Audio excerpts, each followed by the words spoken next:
जय भीम, जय भारत, जय संविधान। साथियों, आज फिर हमारे समाज की एक बेटी हैवानियत का शिकार हुई। जी हाँ, मैं बात कर रही हूँ नेहा निषाद की, जो उत्तर प्रदेश के जौनपुर ज़िले में केराकत की रहने वाली थी। और उनका सामूहिक दुष्कर्म करने के बाद गला घोट के बेरहमी से हत्या होना बहुत ही दुखद है हमारे समाज के लिए। लेकिन ये बात वहीं ख़त्म नहीं होती।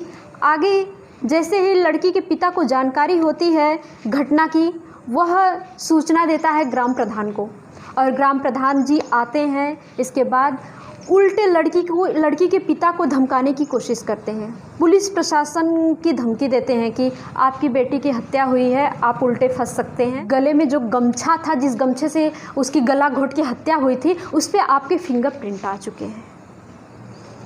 लड़की का पिता डर जाता है।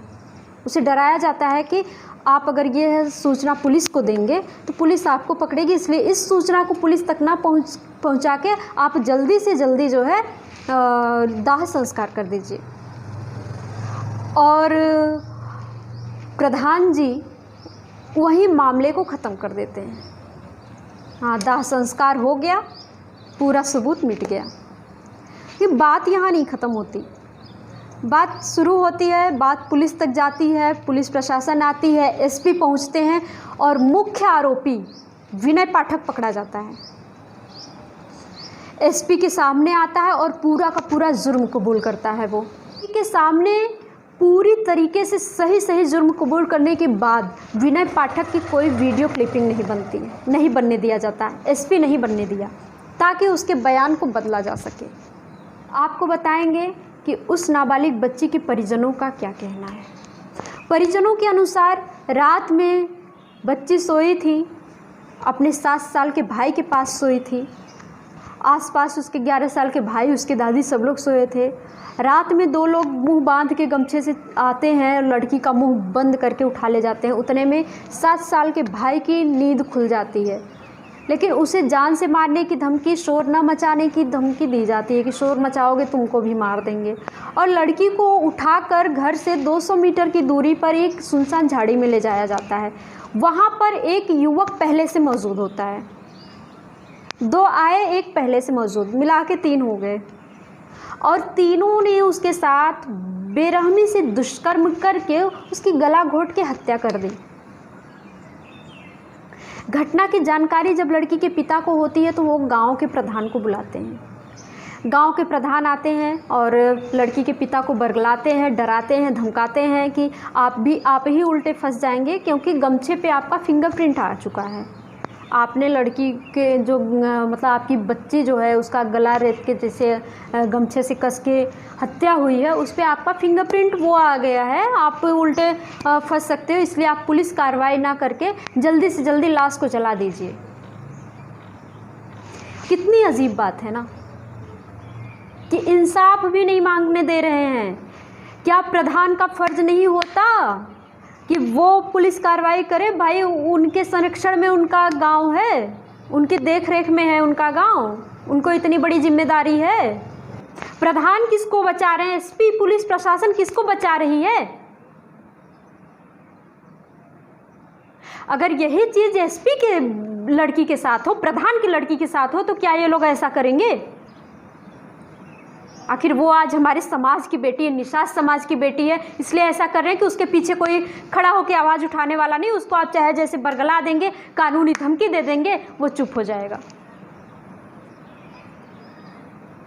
उसको पैसे नहीं चाहिए, आपकी राहत धनराशि नहीं चाहिए, उसको न्याय चाहिए एक बाप को।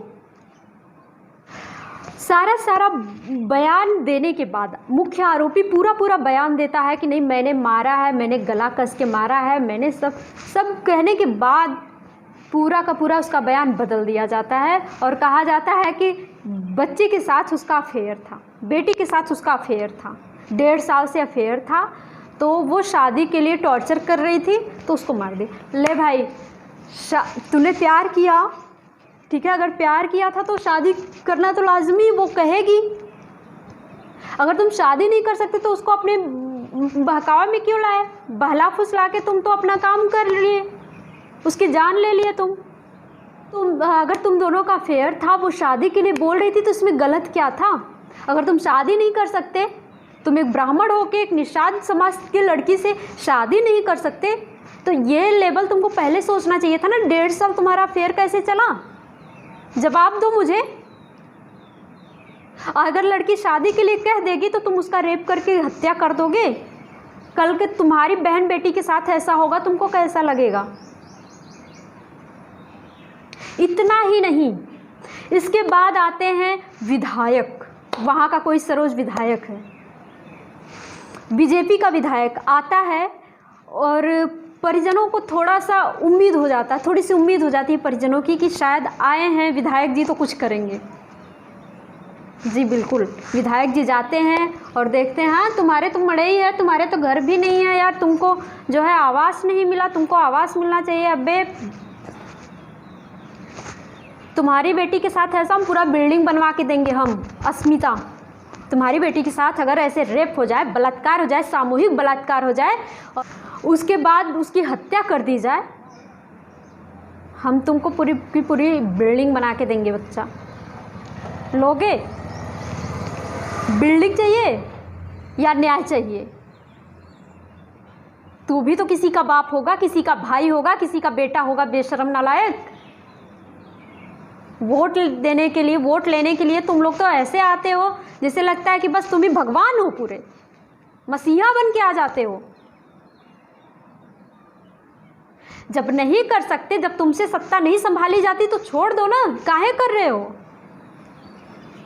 लड़की के मामा द्वारा बताया जाता है, लड़की के मामा द्वारा बताया जाता है कि कुछ दिन से लड़की के फ़ोन पे, लड़की की दादी के फ़ोन पे, लड़की के बाप के नंबर पे रॉन्ग नंबर आता था, और रॉन्ग नंबर दिन में 20 बार 25 बार आता था। भाई साहब, रॉन्ग नंबर एक बार आते हैं, बार बार नहीं आते, ठीक है? रॉन्ग नंबर आता था, लड़की को परेशान किया जाता था, उसको गाली दी जाती थी, गिनी गिनी गाली दी जाती थी। इस चीज़ को लेकर लड़की के पिता से उस नंबर पे झड़प भी हुई थी।